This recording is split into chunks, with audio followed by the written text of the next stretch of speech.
You're listening to Daily Sip with Marcel, giving you morning moments of insight, laughter, and a little something to stir the soul.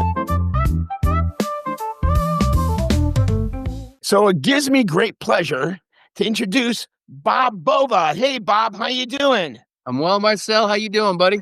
So this is our debut of Breakfast with Bob Bova.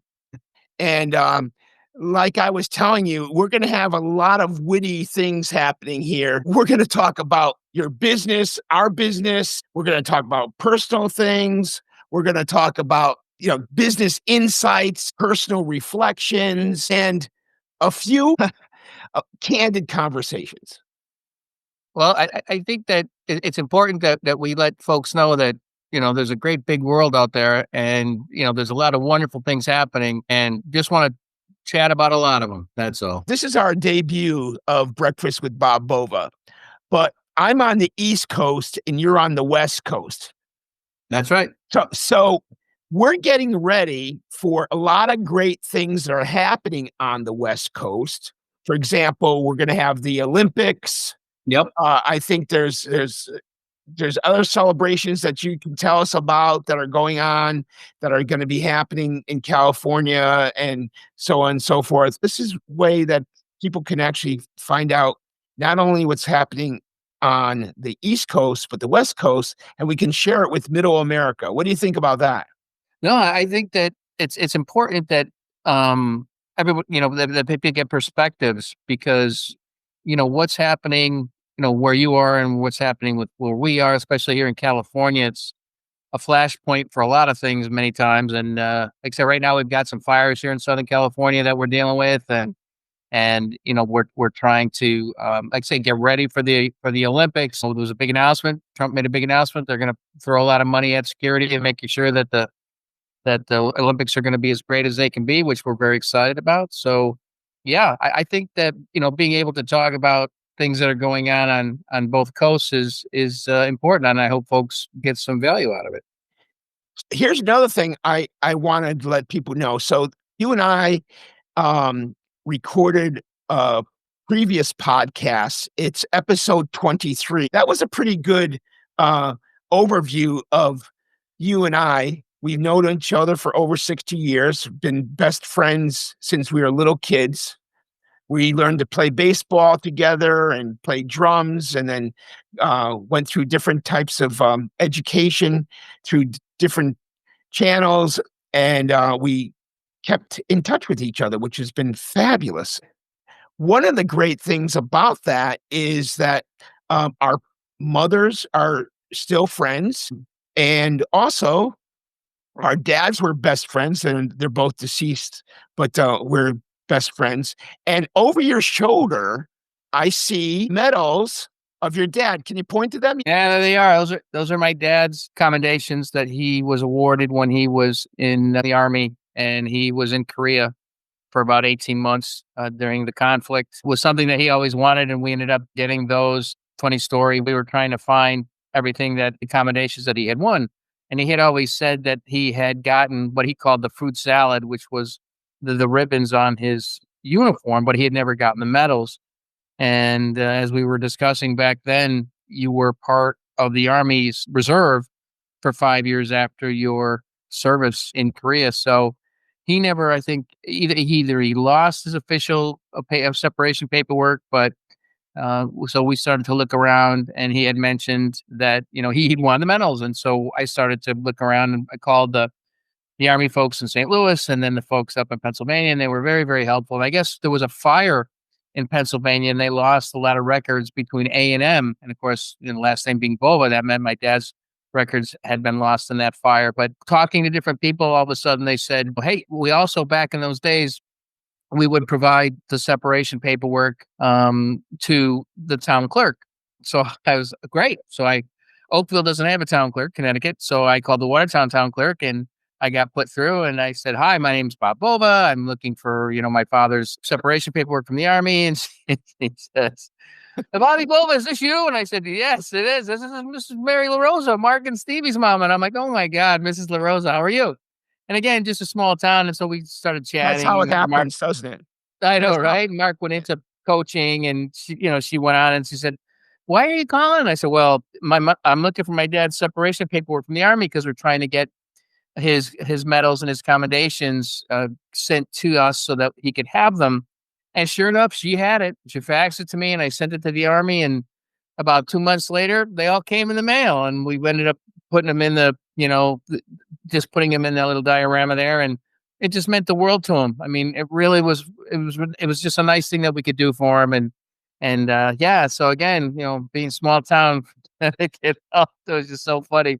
Again, talking to someone who knew us from long ago, and it was just nice. Mrs. LaRosa, like I say, your mom's still kicking, my mom's still kicking, and hopefully she is too. Shout out to Mrs. LaRosa and Mark and Steven. So Yeah, hopefully they'll hear this and they'll be able to, I hope so. or at least we'll search out for Mark and Steven and share it to them. Yep. And maybe they can share it to her, because that's a great story. And this is all not internet stuff. This is calling on a telephone, talking to somebody in your hometown that ends up knowing you. Yeah. Which is quite funny. It's just, it's just wonderful. Ability to be personal and have human beings interact is becoming more and more important, especially in the age of artificial intelligence, a lot of automation occurring for different types of what many people consider menial jobs and tasks. I actually believe that the importance of being able to speak to people and being able to communicate well from person to person is going to become more and more critical in terms of us being, a fulfilled humanity. So it just makes me feel so warm inside when something like that happens, because I feel like what we're saying is actually true. That brings back some questions that I've had with other people. These questions are all about how we're communicating with each other, and why is it that we're making ourselves getting to a point where we have a problem with actually physically talking to each other. I think that the challenge is we don't teach that type of communication in school. We've kind of gone the other way, where it's all about computers and computing and software and utilizing those tools. And let me just say that a lot of those tools are magnificent. I mean, there's wonderful opportunities to utilize and access software and different tools and computing that allow for better learning, stronger learning. But we kind of got away from the person to person understanding, each other and what our needs and wants are. And I also think that as we move forward in this new economy, we become an informational society a long time ago, but the ability for folks to really interact with one another, it really, for me, especially now with what we're seeing with AI, with the information many times not being correct, it's a trust issue. So if you sit down with a human being and you have a discussion about any type of a topic, you tend to trust that because that person's there. You can analytically, you can read body language, you can see eye contact, you can listen to voice inflection, you can do, there's just that interactivity with a human that the trust factor, I think, goes up significantly. Right now, the trust factor for a lot of the AI stuff is very low. There's a lot of things that are being highlighted in the press about things that are being sent out into the internet. People ask questions and they get these sometimes disturbing responses, sometimes hysterical responses, but not necessarily the type of response that really is going to give the kind of confidence that you need for a real trustworthy type of a relationship. And moving forward with people and human beings, that's going to become more and more important, because as AI proliferates and more people utilize these tools, which in some instances is going to be wonderful, the fact is that there's going to be a trust issue associated with all this. And interactivity between human beings, I think, will circumvent that trepidation, then people will be able to actually, go back and forth and talk about stuff like this. But I'm a big believer in AI and in medical, trying to, researchers find, better clues, genomes and all that. I think it's a wonderful tool for that. In terms of eliminating jobs and trying to make menial things, I'm more of the mind of trying to hire more people to do more things so that they have, a way to make a living, not necessarily trying to make the people at the very top more wealthy because they're not hiring as many people. I think that's counterintuitive and counterproductive, but that's my opinion. I also think that AI is aligned so that it can do wonderful things in terms of research and accelerating cancer treatments. And I mean, there's so much that it could be used for in terms of culling data and amalgamating data and being able to be utilized for all kinds of wonderful things. And that's where I hope that it's going to be pushed, not necessarily, in some of the more darker corners that some of the pundits talk about and some of the experts. So we'll see. The one thing that I keep hearing from people is that, well, it may replace people, but I always go back to this one example. At one time, we had large candle factories. Uh-huh. And then when electricity came out, those candle factories got smaller. They didn't produce as many candles, but there were still candle manufacturers and so on and so forth.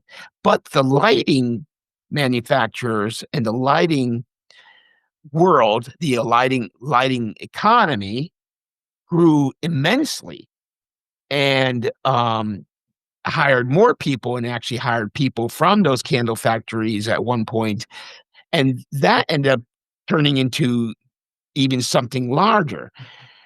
So I look at AI, artificial intelligence, on the same wavelength that, yes, there are some things that will be replaced, but it will build other things that will be more efficient or that will be larger than life in many industries. And it will make life better for some. There's also going to be a generational thing, just like there is today with computers. And there is a generation that has a hard time working with computers. And then there's a generation that, I mean, they don't even think about it. It's just part of their life. It has been.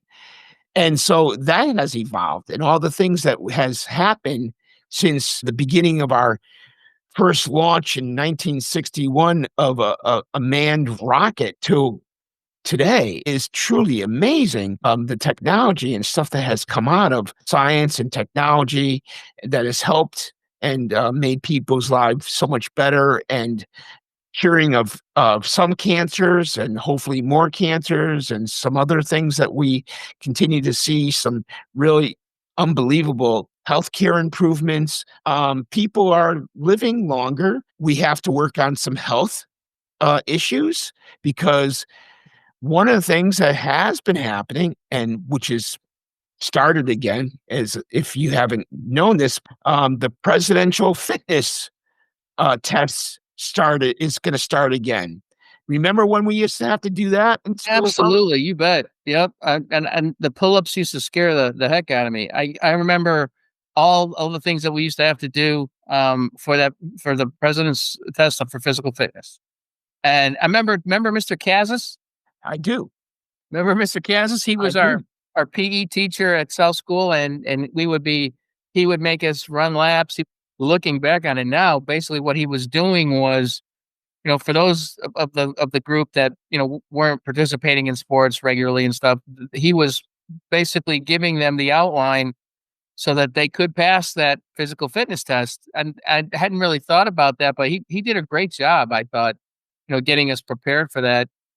I am a big believer, as you know, in physical fitness. I work out pretty much every day. My wife and I work very hard to eat well and do all the right things, and sleep's a big deal. People get 7-8 hours of sleep a night if you can. And, it's watch your alcohol intake. Plenty of water too. Drink plenty of water. Watch your alcohol intake. I mean, there's things that you can do, and you don't have to be crazy nutty about it, but, moderation in all things. But definitely move your body around, definitely break a sweat. That was ingrained in us at an early age because of that. Plus, we played a lot of sports and we did a lot of that stuff. And then in high school, played sports and you kind of got into that lifestyle. But today, I think that there's more young people that are a bit more sedentary, and that doesn't bode well for the future health of the planet. So I think that could potentially have a very positive effect on just habits, your life habits. Yeah, you get up and you exercise every day. I mean, that's a wonderful thing. I mean, Yeah. it helps your brain capacity. It helps you think better. It helps you deal with stress better. I mean, there's so many good things about it. So the it was very, very interesting that you mentioned that. Plus, you also mentioned NASA. The International Space Station was in the news again in the Wall Street Journal today. They were talking about how it's actually getting to its end of life. I think is 2030. I think for ISS, and they're looking at replacing it with other types of space stations that would, potentially be commercially based from different commercial companies, what they find fascinating. But what has happened in space with the ISS and countries working together to foster relationships so that there's a positive move forward of that type of thing. I mean, the space tourism thing, is another one of those wealthy toys, which I'm not a big fan of. But I think that moving forward, there is opportunity for exploration and doing intelligent things. And like I said, it was an interesting article to read about, how many people have been on that station and how many countries have been on it and everything that they've accomplished. It's unbelievably impressive. You tend to not hear a lot about it anymore, but the things that they've accomplished up there are phenomenal. But Since 1961, we've had 300 astronauts in space. Just over 300 astronauts in space. This country alone, yeah, the United States. So since 1961, 300 astronauts. That means the astronauts that went to the moon, the space stations, all the different spacewalks, everything that's even including the commercial flights as the world's greatest Barnum and Bailey flight by, Bezos. I'm hopeful that there was a lot of good information that was culled from all this scientific experimentation. I think recently there's been a lot of pushback on research and development and science, and I think that it's really in the best interest of humanity that we continue to spotlight the really good scientists and spotlight the really good things. I think it's taken a bit of a backseat because it doesn't get the kind of attention that it used to. I have so much respect for folks who spend their lives researching different types of science and trying to help. And it can get so distilled down to so very, very granular levels. And the level of expertise and commitment that these folks put in to do these kinds of things, to me, is just tremendous. And I have nothing but love and respect for those folks because that's a life I don't think that I potentially would really be particularly good at. But the ability to have that type of a focus for a long, long period of time, decades even, to find cures and all that kind of stuff, it just fascinates me, and I just respect the heck out of it. I really do. Yeah, me too. Science was always one of my subjects that I just loved more than anything else. Yeah. I mean, I loved biology and I loved all types of chemistry and physics. I just think it's so amazing. I remember the first Mercury capsule taking off. My grandfather, God bless his soul, he was one to buy these little 8 millimeter films back then. And we were able to watch film when we were little kids of those first, because I was a real baby back then, but Sure. by the time I was 5 or 6 years old, I actually saw some of the footage of things that were happening with from the monkey being Oh yeah, the chimps. Yep. chimp, Mhm. yeah, the chimp to the actual first human to the Russian Sputnik and all the other stuff that was happening. It was crazy. But then also, and I don't know it because I really haven't done the research, but I bet if we wanted to, we could find out all the different products and services that came out of the space program that is now available commercially or helped commercially in Well, so if many you ways. absolutely right. Well, Velcro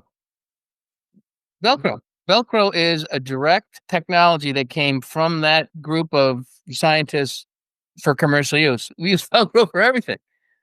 And that little loop and hook, that was so that stuff wouldn't fly around in a space capsule. And you look at, and again, it's interesting when Yuri Gagarin was the first, man in space for the Russians. I mean, that lit a fire under us to really kind of, like John Kennedy said, to put a man on the moon before the end of the decade, and that we were the country that was going to be able to do that. That type of national pride and get it done, and we're all on the same page. Boy, I'd like to see some of that now. I mean, it would be great if we could all get behind something that was just in everyone's best interest, and we all believed in it, and because that was a seminal event in the '60s from a scientific perspective. It really celebrated the ability of our best and brightest to do something that just seemed beyond the limits of comprehension and then actually make it happen in 1969. It was tremendous. And the things that we do today, sending up satellites every day and sending up satellites and having the rockets come back down and land, and it's old news, right? It's just stale. And It is fascinating, though. I mean, no, of course it is. And that's imagine that. guys like you and I from our generation, we've watched that entire science go from a seedling to this huge industry now. And just we watched this whole thing just evolve, and it just blows my mind. And I'm hoping that we're in a time when we can get behind new technologies and people can do them for reasons that are not necessarily just for profit, but also for the betterment of the folks here in the US and everywhere. Ideally, that's where you want to be, right? You want to develop something that's going to be in everyone's best interest. Believe me, I'm for everyone, having a nice lifestyle and making money, but sometimes you get into an arena where it's also important to make sure that you do the best for the most amount of people too. So anyway, it'll be interesting to see. But yeah, those were incredible days. I remember we made the Estes rockets when we were kids. We shot them up, we painted them, we fired them up. Those little C rockets and D engines and stuff that oh man, I love doing that. And it was just because it was just so beyond imagination where it could go and what it could do. Like say now, you really don't have that kind of really, really neat stuff. But well, there's still pockets of it. There's still pockets of it, but it's not like it was. And that's the problem that I see that's happening is we have a great imagination in this country that has done so many things.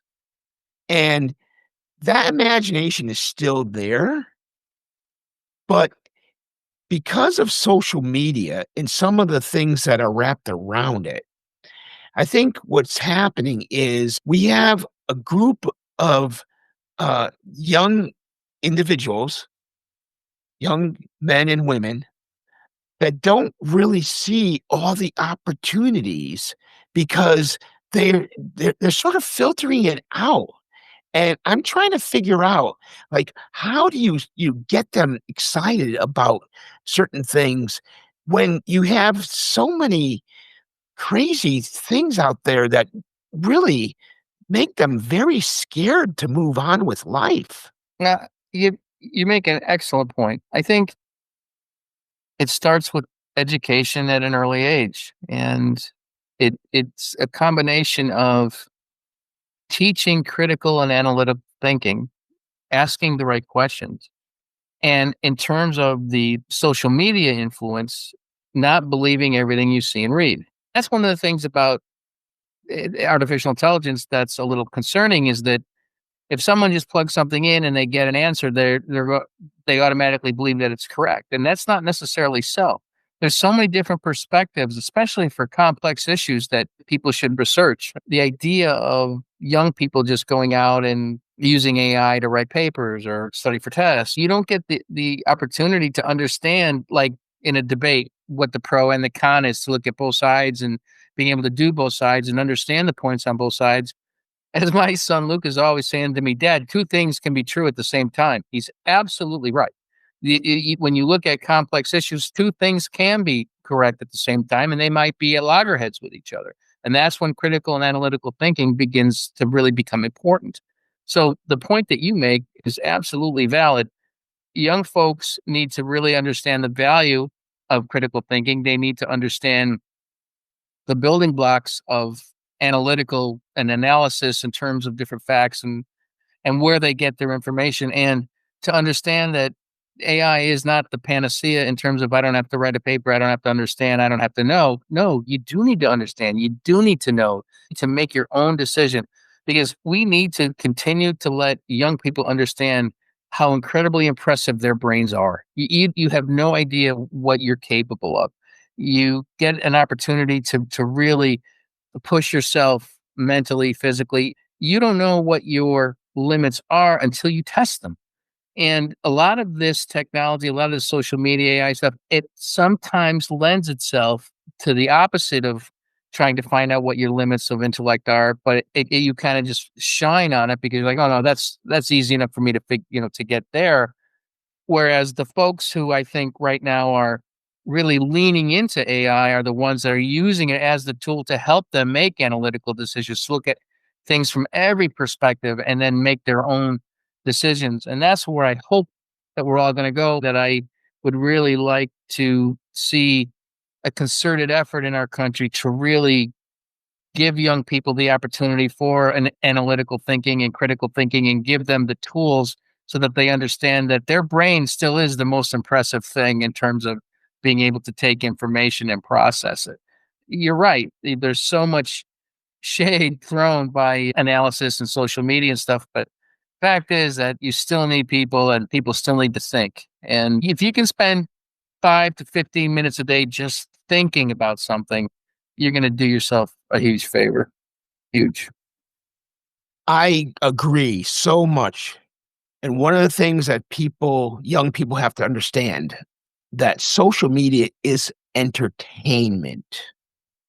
Like you and I, we were the TV generation. We only had 3 channels. And then we went through the cable television and satellite television eras.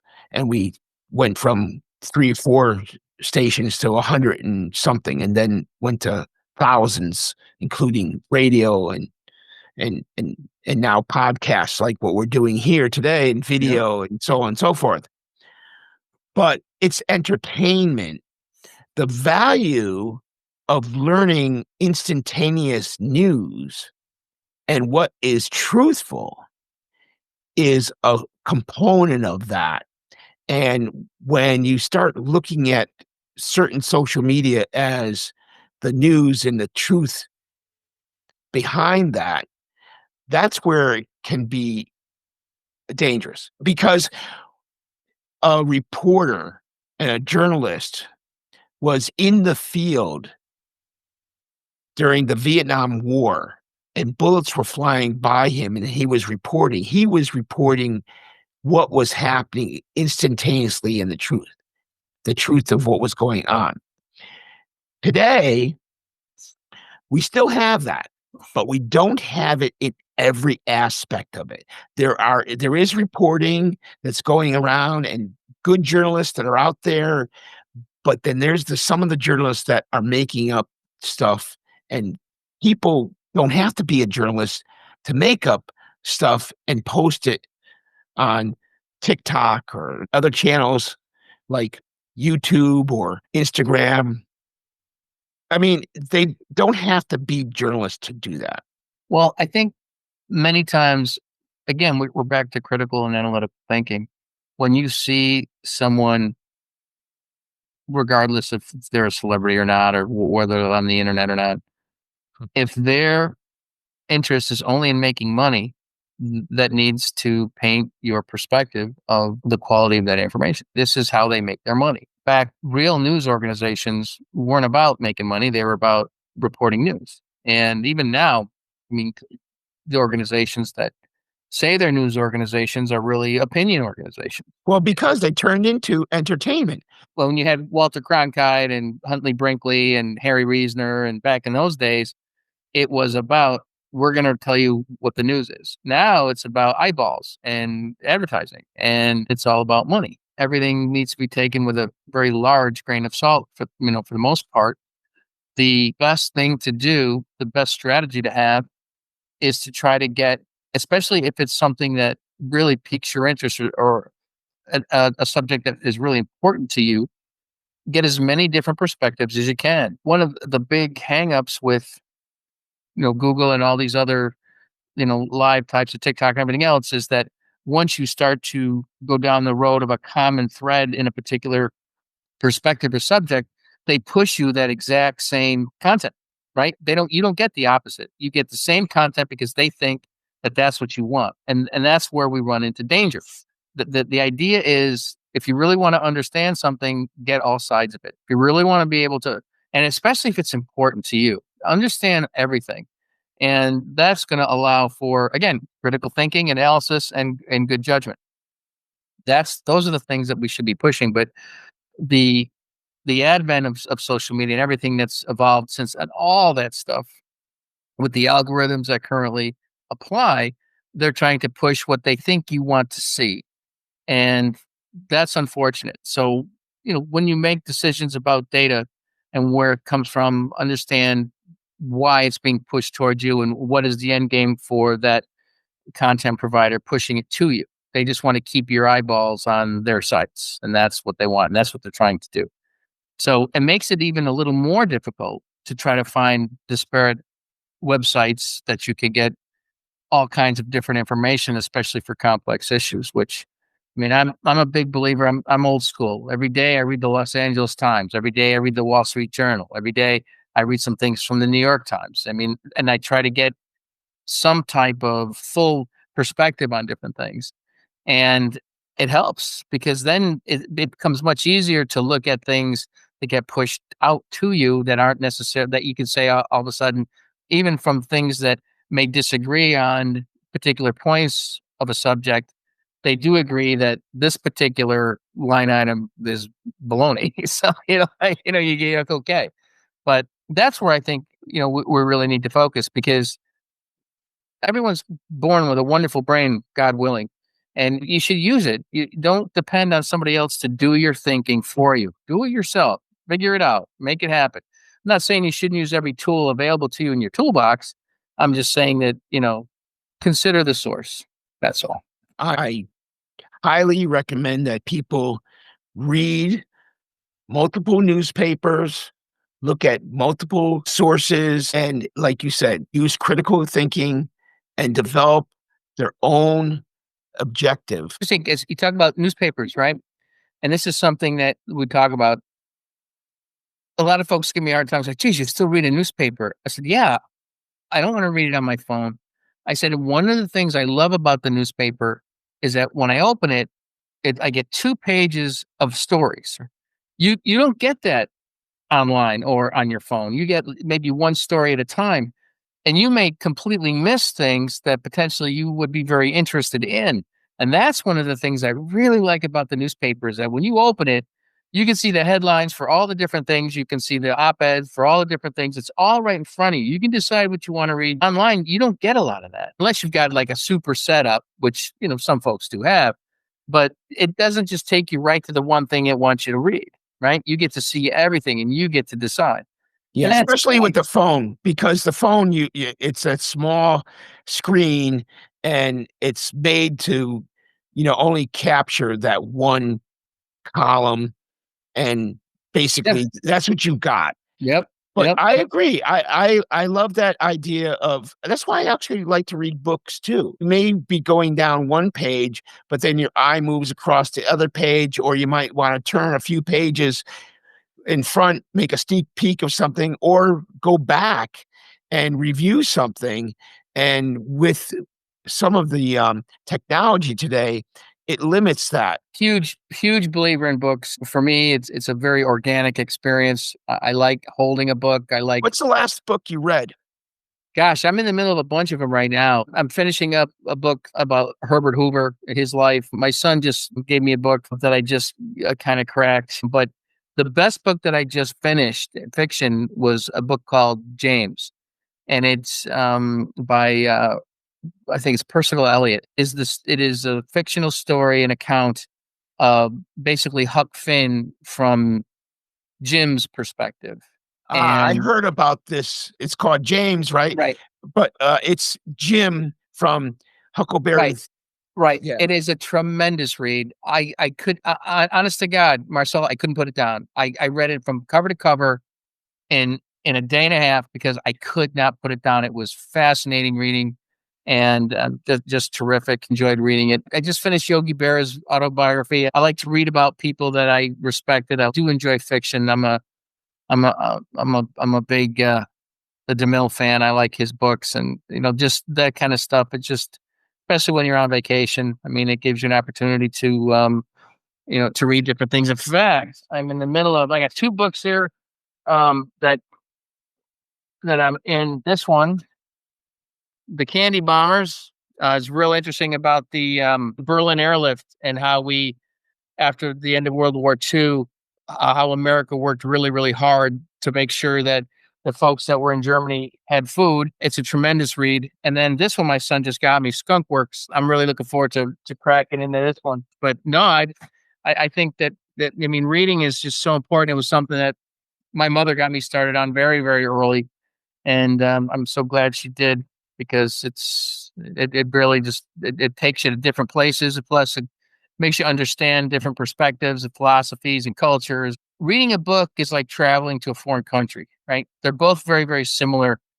experiences. It puts you in a place that you've never been before, or I mean, you may return and you may read a book again and again, but it takes you to a place that allows you to expand your perspective, expand your compassion, and that's for me. I mean, just it makes me feel more fulfilled as a human being when I'm doing stuff like that. So books have always been very important to me. In fact, I got a whole thing of them here. So. Yeah, I love books too. And you know what? I think on our next breakfast with Bob Bova, we're going to talk about some other books and maybe Bob Bova book list. Oh, I'd love to do that. Sure. We'll do fiction and nonfiction. You bet. Yeah.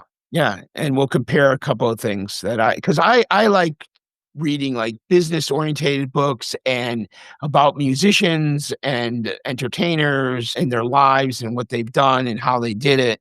So we can compare a few things that I wanted to ask you, did you see the Bob Dylan biopic? I did. It What was did you think? I thought it was very good. I mean, of course, it's Hollywood. It was very, very good. I thought there was some things there that were not really spotlighted, that you didn't know what was happening because you didn't really can figure out some of the people that really were involved. But Peter Yarrow from Peter, Paul and Mary, he was in there, and you didn't really realize that it was him around the table working with Bob, because he was one of the people that brought him into the spotlight too. And so there's a lot of things there that that you would have to have known a little bit about to really enjoy some of the aspects of it.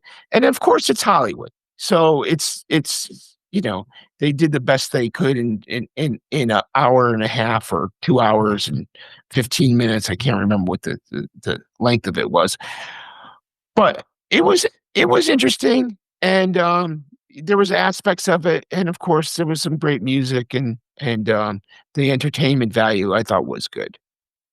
What do you think? Well, I was really impressed. I mean, the thing that surprised me was his relationship with Johnny Cash, which I thought was really interesting. Yeah. But I guess I really didn't have any idea as to the type of person and his personality, what he was actually like. And I thought the movie did a wonderful job of showing, his what I'd like to call focus and single-mindedness on being able to be really invested in his craft, invested in his music. He really pushed everything else aside because that was the thing that was the most important to him. And sometimes And in the movie also, it can come off self-serving and selfish, which it did.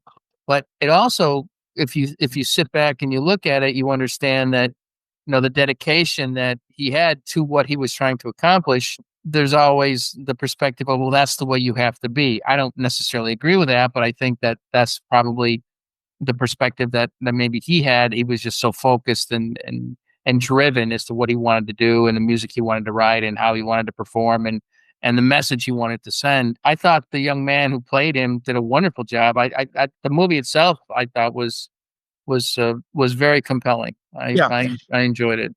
And at that time period, the music business was very corrupt, and there was a lot of things that were happening. Oh yeah, payola and all that stuff. Yeah, and the mafia was involved with everything from records and jukeboxes, and there was lots of things that were going on that people didn't really realize way back then, and there was a lot of bad stuff that was happening. And remember, we talked about if someone sent you a letter. Oh yeah. Okay. I've actually, people have reached out to me about that. That clearly resonated with people. Right. Well, he was that type of person that took the effort. He knew what he could do, and he really wanted to do something with his craft. And he looked for the people that could help him. And sometimes he just fell into it.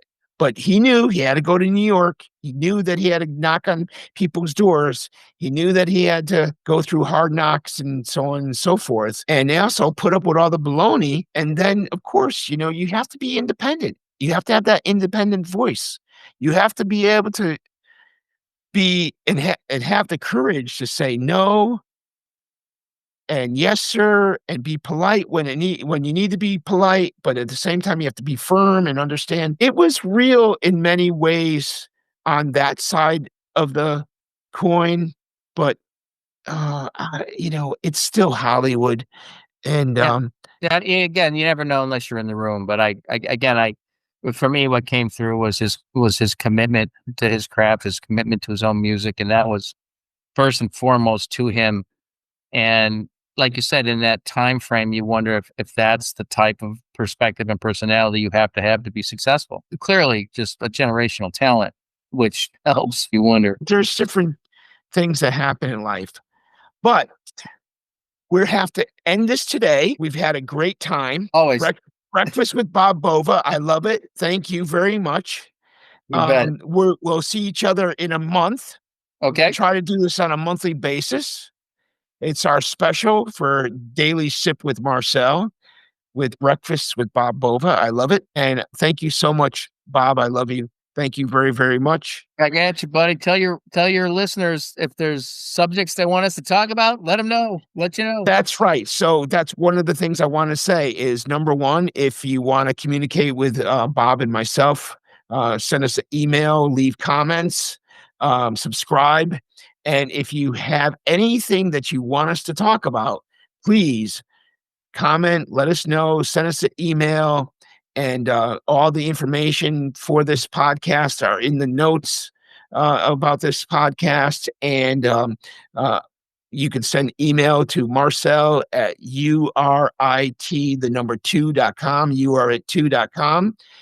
And thank you so much, Bob. Have a great day. All right, buddy. You too, man. Thank you for letting me be part of your day. And until next time, keep noticing what makes life taste a little better. And if you're loving this, don't just sip in silence. Follow us, hit the subscribe button, and pour this into someone else's cup. Share it, spread it. Let's wake the world up together, one daily sip at a time.